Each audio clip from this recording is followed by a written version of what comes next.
Hello, നിങ്ങൾക്ക് എല്ലാവർക്കും Shiny Xavier YouTube പേജിലേക്ക് ഒത്തിരി സ്നേഹത്തോടെ വീണ്ടും സ്വാഗതം. ഇന്നലെ ഞാൻ നിങ്ങൾക്ക് വേണ്ടിയിട്ട് നല്ല ഒരു ഭട്ടൂരയുടെ റെസിപ്പി ഷെയർ ചെയ്തിരുന്നു.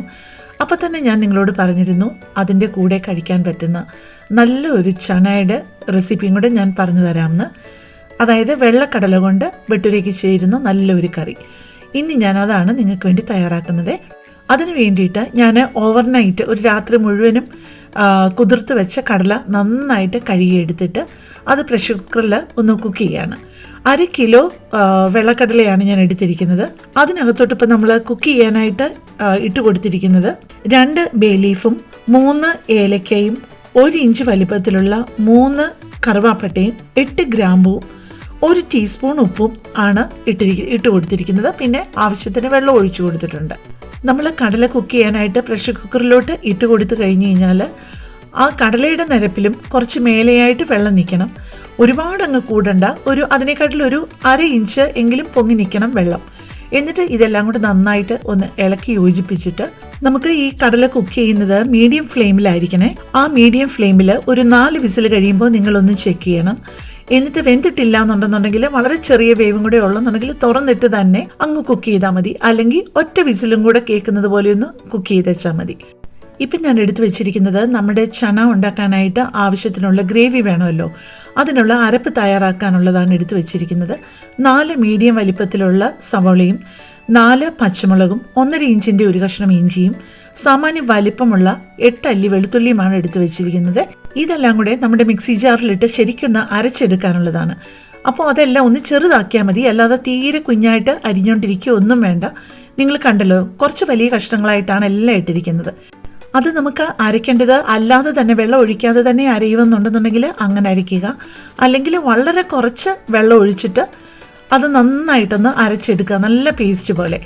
ഇപ്പോൾ ഞാൻ ഒരു പാത്രത്തിലോട്ട് 1/4 കപ്പ് എണ്ണ ഒഴിച്ചിട്ടുണ്ട്. ഞാൻ വഴറ്റാനായിട്ട് സൺഫ്ലവർ ഓയിലാണ് ഉപയോഗിച്ചിരിക്കുന്നത് കേട്ടോ. അത് ബിരിയാണിക്ക് വേണ്ടിയിട്ട് ഉള്ളി വറുത്തതിൻ്റെ ബാക്കി ആയതുകൊണ്ടാണ് അതിന് കുറച്ച് നിറവ്യത്യാസം തോന്നിക്കുന്നത്. ആ എണ്ണ ചൂടാകുമ്പോഴേക്കും അതിലോട്ട് ഇട്ട് കൊടുത്തത് 1.5 ടീസ്പൂൺ ചെറിയ ജീരകവും 1/8 ടീസ്പൂൺ കായപ്പൊടിയുമാണ്. എന്നിട്ട് അത് കരിഞ്ഞു പോകാതെ ഒന്ന് ചൂടാക്കണം. വളരെ ചെറിയ ചൂടിൽ വേണം അത് ജീരകവും കായപ്പൊടിയും ഇട്ട് കൊടുക്കാനായിട്ട്. അതിലേക്ക് ഒന്ന് വഴന്നു വരുമ്പോഴേക്കും നമ്മൾ അരച്ച ആ ഒരു അരപ്പുണ്ടല്ലോ, ഉള്ളി, പച്ചമുളക്, ഇഞ്ചി, വെളുത്തുള്ളി എല്ലാം കൂടെ, അതെല്ലാം കൂടെ ഇതിലേക്ക് ചേർത്ത് നന്നായിട്ടൊന്ന് വഴറ്റി കൊടുക്കുക. ഇപ്പം നിങ്ങൾക്ക് കാണാമല്ലോ, അതിനകത്ത് കട്ടകളൊന്നുമില്ല, നന്നായിട്ട് എല്ലാം അരിഞ്ഞു വന്നിട്ടുണ്ട്. ഇപ്പം നമ്മുടെ കടല നോക്കിയപ്പം എല്ലാം വെന്ത് പാകമായിട്ട് വന്നിട്ടുണ്ട്. പക്ഷേ കുറച്ച് വെള്ളം അധികമായിട്ടുണ്ട്. പക്ഷേ നമുക്ക് എന്തായാലും കുറച്ച് ഗ്രേവി വേണം. എങ്കിലും നമ്മുടെ ആവശ്യത്തിനനുസരിച്ച് ഒന്നുകിൽ വെള്ളം ഇത്രയും തന്നെ ഉപയോഗിക്കാം, അല്ല ഇത്രയും ചാറ് വേണ്ടെങ്കിൽ കുറച്ച് വറ്റിച്ചെടുക്കുകയും ചെയ്യാം. ഞാൻ പിന്നെ ചെയ്യുന്ന ഒരു കാര്യം, അതിനകത്തുനിന്ന് നമ്മുടെ ഹോൾ സ്പൈസസ് എല്ലാം ബേ ലീഫും കറുവാപ്പട്ടയും ഗ്രാമ്പും പറ്റുന്നിടത്തോളം അങ്ങ് മാറ്റുവാണേ. ഇപ്പോൾ ആ മിക്സിയുടെ ചെറിയ ജാറിലുള്ളത് 2 മീഡിയം ടൊമാറ്റോ നന്നായിട്ടൊന്ന് അരച്ച പേസ്റ്റ് പോലെ ആക്കിയിട്ട് അതിനൊപ്പം ഒരു 3 ടേബിൾ സ്പൂൺ വെന്ത കടല കൂടെ ഇട്ട് നന്നായിട്ടൊന്ന് അരച്ച് പേസ്റ്റ് പോലെ ആക്കുക. അത് കറിക്ക് ടേസ്റ്റ് മാത്രമല്ല, അതൊന്ന് കുറുകോടെ ചെയ്യും നമ്മുടെ കറി. കോൺഫ്ലവർ ഒന്നും ചേർക്കാതെ തന്നെ. വേണമെങ്കിൽ നിങ്ങൾക്ക് കോൺഫ്ലവറും അവസാനം ആഡ് ചെയ്യാം. ഇപ്പോൾ അതിനകത്തോട്ട് നമ്മൾ കുറച്ച് പൊടികൾ ഇട്ട് കൊടുക്കുകയാണ്. തക്കാളിയും കടലയെല്ലാം കൂടെ അരച്ചത് ചേർത്ത് കഴിഞ്ഞിട്ട് ഇപ്പോൾ ചേർത്ത് കൊടുക്കുന്നത് മഞ്ഞൾപ്പൊടി ഒരു 1/2 ടീസ്പൂണും കാശ്മീരി ചില്ലി പൗഡർ 3 ലെവൽ ടീസ്പൂണും മല്ലിപ്പൊടി 2 ലെവൽ ടീസ്പൂണും 1/2 ടീസ്പൂൺ ഗരം മസാലയും 2 ടേബിൾ സ്പൂൺ ലെവലായിട്ട് ചോലെ മസാലയുടെ പൗഡറുമാണ് ചേർക്കുന്നത്. പിന്നെ ഇതിപ്പോൾ ചേർക്കുന്നത് 1 ടീസ്പൂൺ കസൂരി മേത്തി ചെറുതായിട്ട് ചൂടാക്കി നന്നായിട്ട് പൊടിച്ചെടുത്തതാണ്. നമ്മുടെ കയ്യിൽ തന്നെ ഒന്ന് വെച്ചിട്ടൊന്ന് തിരുമ്മി കൊടുത്തു കഴിഞ്ഞാൽ അതങ്ങ് പൊടിഞ്ഞോളും. ഈ ചോലെ മസാലയുടെ ആ പൊടി കിട്ടുന്നത് നമുക്ക് എല്ലാ സൂപ്പർ മാർക്കറ്റിലും കിട്ടും.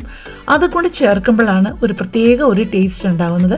നമ്മൾ സാധാരണ മുളക് പൊടിയും മല്ലിപ്പൊടി, ഗരം മസാല, കസൂരി മേത്തി ഒക്കെ ചേർത്താലും, കസൂരി മേത്തി എന്ന് പറയുന്നത് ഉലുവയുടെ ഉണങ്ങിയ ഇലയാണ്, അതും സൂപ്പർ മാർക്കറ്റിൽ കിട്ടും. അതൊക്കെ ഇതിന് നല്ലൊരു ഫ്ലേവർ കൊടുക്കുന്നതാണ്. പക്ഷേ ഇതെല്ലാം ചേർത്താലും അതിൻ്റെ കൂട്ടത്തിൽ ആ ചോലെ മസാലയും കൂടെ ചേർത്താലാണ് പെർഫെക്റ്റ് ആ ഒരു ടേസ്റ്റ് കിട്ടുന്നത്. നിങ്ങൾ ശ്രദ്ധിച്ചായിരുന്നോ എന്നറിയില്ല, ആ അരപ്പ് ആദ്യം എന്തുമാത്രം വെള്ളം ഉണ്ടായിരുന്നു അല്ലേ, ഒരു ലൈറ്റ് കളറിലായിരുന്നു കിടന്നിരുന്നത്. ഇപ്പോൾ നമ്മൾ നന്നായിട്ട് വഴറ്റിയത് കൊണ്ട് തന്നെ ആ അരപ്പിലെ വെള്ളത്തിൻ്റെ അംശമെല്ലാം നന്നായിട്ട് വറ്റിയിട്ട് നന്നായിട്ട് മൂത്ത് വന്നിട്ടുണ്ട്. ഇപ്പോൾ കുറച്ചുകൂടി ഒന്ന് എണ്ണ വേണമെന്ന് തോന്നിയത് കൊണ്ട് ഒരു 3 ടേബിൾ സ്പൂൺ എണ്ണയും കൂടി ഒഴിച്ച് കൊടുക്കുക. അത് നിങ്ങൾക്ക് ആവശ്യമുണ്ടെങ്കിൽ മാത്രം ഒഴിച്ചു കൊടുത്താൽ മതി. അല്ല ഇച്ചിരി ക്ഷമയോടെ നിൽക്കാമെന്നുണ്ടെന്നുണ്ടെങ്കിൽ ചെറിയ ഫ്ലെയിമിലിട്ടിട്ട് നമുക്ക് നന്നായിട്ട് മൂപ്പിച്ചെടുക്കാവുന്നതേ ഉള്ളൂ. ഈ സമയങ്ങളിൽ ഞാനൊരു ഇച്ചിരി തിരക്കായിരുന്നത് കൊണ്ടാണ് കുറച്ച് കൂടുതൽ എണ്ണ ഒഴിച്ചിട്ട് പെട്ടെന്ന് അതങ്ങ് ഉണ്ടാക്കിയെടുക്കുന്നത്. സാധാരണ ഇത്രയും ഓയിൽ ഞാൻ ഒഴിക്കാറില്ല. ഈ ഒരു ചന ഉണ്ടാക്കുമ്പോൾ ഒരു കാരണവശാലും നിങ്ങൾ വെളിച്ചെണ്ണ ഒഴിക്കല്ലേ. ഇങ്ങനെയുള്ള കറികൾക്ക് സൺഫ്ലവർ ഓയിൽ തന്നെയാണ് നല്ലത്. പിന്നെ നിങ്ങളോട് എനിക്ക് പ്രത്യേകിച്ചൊരു കാര്യം പറയാനുള്ളത്, എൻ്റെ ചാനലിൽ ഒരുപാട് നല്ല നല്ല റെസിപ്പികൾ പല രീതിയിലുള്ളത് കിടപ്പുണ്ട്.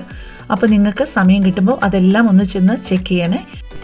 പിന്നെ നിങ്ങളോട് എനിക്ക് വേറെ സ്പെഷ്യലായിട്ടുള്ള ഒരു കാര്യം പറയാനുണ്ട്. അതിന് വേണ്ടിയിട്ട് ഇത്രയും നാൾ നിങ്ങൾ എൻ്റെ ശബ്ദം മാത്രം കേട്ടല്ലേ എന്നെ പരിചയമുള്ളത്.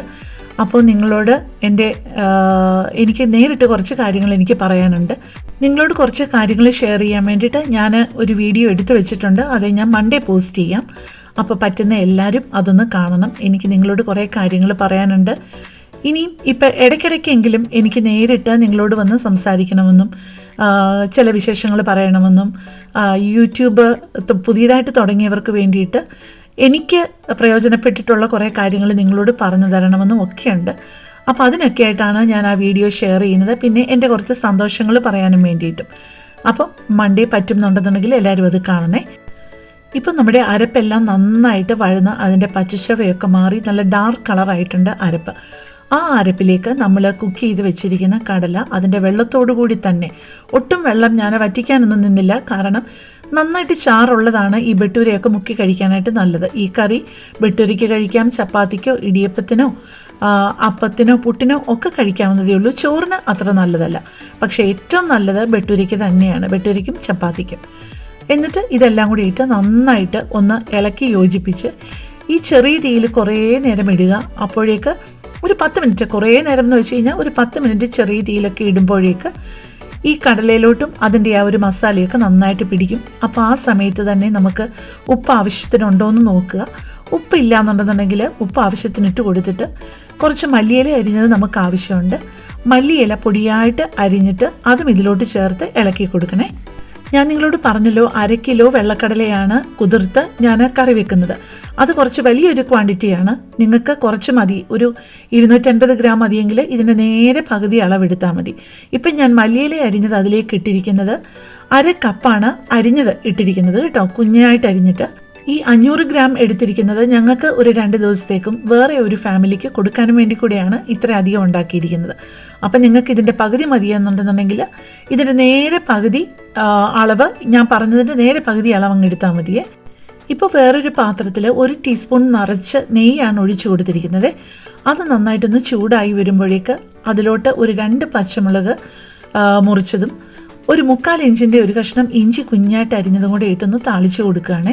നമ്മൾ മറ്റു കറികൾക്ക് കറിവേപ്പിലയും കടുകും വറ്റൽമുളകും ഒക്കെ ഇട്ട് താളിക്കുന്നത് പോലെ ഈ ഒരു ചണയുടെ കറിക്ക് നമുക്ക് ഇതാണ് താളിച്ച് കൊടുക്കേണ്ടത്. അതിൻ്റെ കൂട്ടത്തിൽ ഒരു 1/4 ടീസ്പൂൺ, ഇതെല്ലാം ഒരുമാതിരി ഒന്ന് മൂക്കുമ്പോഴേക്ക് തീ ഓഫ് ചെയ്തിട്ട്, ഫ്ലെയിം ഓഫ് ചെയ്തിട്ട് ഒരു 1/4 ടീസ്പൂൺ കാശ്മീരി ചില്ലി പൗഡറും കൂടെ ഇട്ട് ഒന്ന് ചൂടാകുമ്പോഴേക്ക് നമ്മൾ തയ്യാറാക്കി വെച്ചിരിക്കുന്ന ആ കടലയ്ക്കകത്തോട്ട് ഇതും കൂടി ഒഴിച്ചിട്ട് വേണം നമുക്കതെല്ലാം കൂടി ഒന്ന് ഇളക്കി യോജിപ്പിക്കുമ്പോൾ നല്ലൊരു ടേസ്റ്റ്. അപ്പോഴാണ് ആ കറി പൂർത്തിയാവുന്നത്. അപ്പം നിങ്ങൾ ഇതും കൂടെ ചെയ്യാൻ വിട്ടുപോകരുതേ.